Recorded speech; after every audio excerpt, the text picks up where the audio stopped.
and the best form of alpha lipoic acid is giving it together with the phospholipids. And so that's one more product I wanted to mention. And just really quickly, because this is one of the confusions that's out there, alpha lipoic acid has been characterized as a chelator. So in parents' heads, we first need them to take alpha lipoic acid out of the category of a chelator and put it into its proper perspective, which is it's naturally occurring in the body, right? And when you're healthy, you have enough. Yeah. And when you're not healthy, you don't have enough. And when you're detoxing, you need even more. Yeah. So it's simply something that naturally occurs in the body, plays a very specific role that you do have to understand, because I think there are times when alpha lipoic acid can be involved in, like especially with DMSA, what you've done is you've described so well, picked up the metals in the gut, you've combined it with alpha lipoic acid, you've made it perfectly able to go intracellular now inside the brain. Yeah, so it's a double-edged sword. It's on its own a very weak chelator, Right. but if it's given piggyback somewhere between glutathione and TDDMPS, there's a step that requires alpha lipoic acid. Okay. And so I routinely give it now to the kids, and in this form, bound with the phospholipids. Otherwise, alpha lipoic acid is too dangerous. If you give alpha lipoic acid straight, it can bind metals and displace them into worse areas where they were before. Okay. And so phospholipid bound alpha lipoic acid is very safe. And there's two forms of alpha lipoic acid. There's the traditional form of alpha lipoic acid everybody took, that we find out has almost no biological value at all. Okay. And since 6 months available is R lipoic acid, which is the one of the structural differently forms of alpha lipoic acid that is biologically completely effective. Okay. And so that's the only form that should be used in this. And that's what's in the BioPure product. Mhm. Okay. That's the last thing I wanted to mention in terms of products. Okay. And then when we step up one level and go to the energetic level, there's some very important energetic detox methods that work beautiful. One is Dr. Bondley's electric pads. When you sleep on a very strong magnetic field with the north pole towards the body, it mobilizes metals. It turns on many of these pumps that we talked about that are fatigued or don't work. Once you lie on the mat, the pumps start working, and the person starts naturally throwing out toxins from the cell to the outside of the cell. That the most difficult step is done by the most simple method, sleeping on a mat.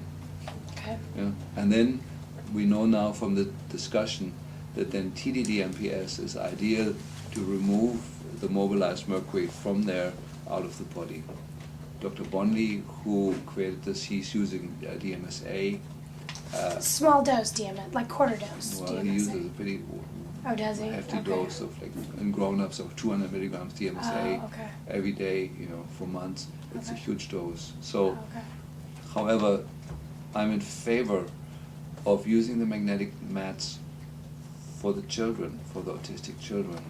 Now, this is again when the house is electromagnetically contaminated. The magnetic mat can make that worse, because the metals and the magnets work like an antenna, and if you already have a bad field, it can make it worse. So it's the precautions to use them only when all the other things are done that we talked about. But if a parent is able to have a switch that deadens just that room, or if they're able to move it 3 feet away from anything electrical, then they should be okay. Then we're reasonably safe. Okay. Yeah. So it's an interesting new method of mobilizing. It comes straight out of energy medicine. Right. Another one is I've built a TENS unit that has what's called the microbial inhibition frequencies in it. These are the frequencies that treat Lyme disease or mycoplasma and herpes viruses. And it's very effective to just apply electrodes to the skin of the kid, and when the kid is sleeping, and run these frequencies into the body, and will greatly reduce the pathogen load. But programmed into the machine are also heavy metal mobilizing frequencies. There is it's called the Fraunhofer lines. There is a certain electromagnetic the frequency that is created when a metal is put in a flame. And if you give the same frequency to the body automatically mobilizes that metal. The metal comes out of it's shaken loose in its bonding location and becomes bioavailable again. And so we can use electric current now to mobilize metals, dramatically speeding up the detox that way. But it's always done in conjunction with the TDD-MPS, or at least the NDF. One of them has to be on board, otherwise it's not safe. Because you mobilize it, now you need to carry it through. And then the last thing I want to mention with the detox is when I do systemic family work, the family constellation work, which is a form of psychotherapy that addresses ancestral trauma. Usually one family member has to be present for it and can do the therapy for the entire family. Whenever I do that, we measured in the urine of all the living relatives, the urine excretion of toxic metals goes up, whether they're present at the treatment or not. So this is a little bit more of a shamanistic approach to heavy metal detox, but it's a very widely established form of psychotherapy now that is highly effective in turning back the pumps back on. Well, we did that one for our family that seemed like a pretty profound experience for everybody in the room. And amazingly enough, I don't know if it was 1 day or 2 days later, Kellen had 2 solid days of hive-like rashes on his body that everyone was like, we have no idea. And I'm like, I kind of think I know what happened there. That was a clear detox, and we measured Right. it in people. Right. And so it's predictable. We don't know. We have no idea how it works. But we know there's many phenomena in life that we don't understand yet.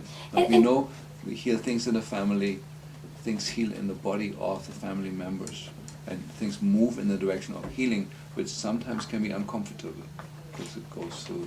Just really quickly on the rashes, and we don't have to spend a lot of time, but parents need to know the whole rash phenomenon. Is it a viral rash? Is it a detox rash? Here's sort of what I've come away with the whole rash thing. Number 1, it's a sign that stuff's moving. Yeah.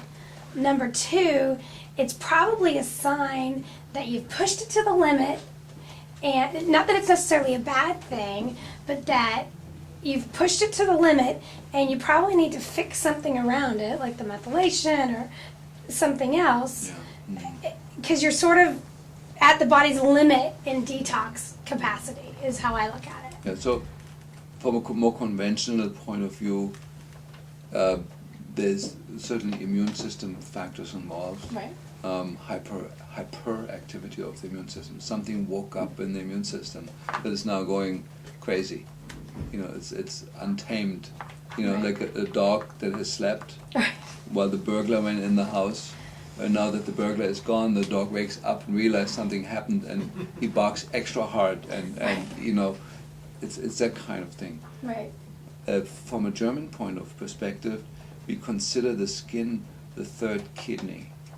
And so whenever the kidney is overwhelmed and unable to deal with the onslaught of toxic material, and there's a backup into the system, the body uses the skin as an additional excretory organ.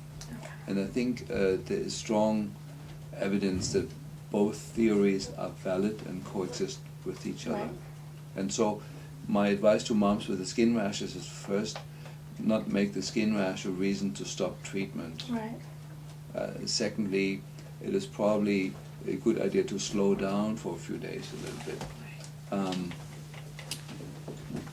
Thirdly, it may be an indicator that a new supplement or some new technique is used on the child that's not tolerated. So whenever a skin rash appears and then you ask mom, 4 days ago I started on this new product from the health food store. It was 3 cents cheaper than the old one, so I went to this one instead of the one that was recommended. And the skin rash may also, of course, be an expression of just a simple straight incompatibility with something that is added into the program. And then the one that Dr. Yasko is actually shooting for with the metals one is she wants the child to express the measles virus in a very active way, which denotes that the body's fighting it off. So The German therapy for that is fever therapy. We used to do that a lot to give kids something that creates a fever, and fevers burn off the viruses. You know, all the viruses are heat sensitive, and they die earlier when you give them a fever.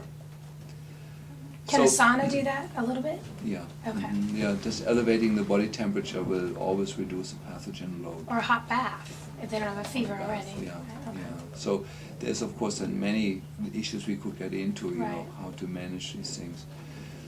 I think in terms of the detoxing, the metal issue, that's all I really want to say, and I don't want to overemphasize all the other thousands of things that we could do, because they're usually not important. I mean, a No. 17-page outline? Yeah. No, I'm just going to go quickly through the mold issue. Yeah. Okay. So the mold issue, after you've prevented the more input of mold responds extremely well to garlic and freeze-dried garlic. The allicin in garlic is an absolute mold killer. And there's two ways that garlic works. One is fresh garlic, and the other one is freeze-dried garlic. And my recommendation is to use organic freeze-dried garlic. The ideal way of giving is to take a capsule of garlic, dissolve it in a little water, and have the child, this takes in a 2-year-old, takes like, you know, one drink a day. Now, not all children like garlic and take it, and it may take an art of mom how to get that in there, and it can just be sprinkled over the food. There's many different ways of addressing mold in the system. I strongly believe that the Sanum Enderlein remedies that are contained in NDF, but you can buy them separately, are the best way of approaching that. Oxygen therapies help, and all the conventional things, you know, that are done for molds work. My favorite drug is amphotericin B.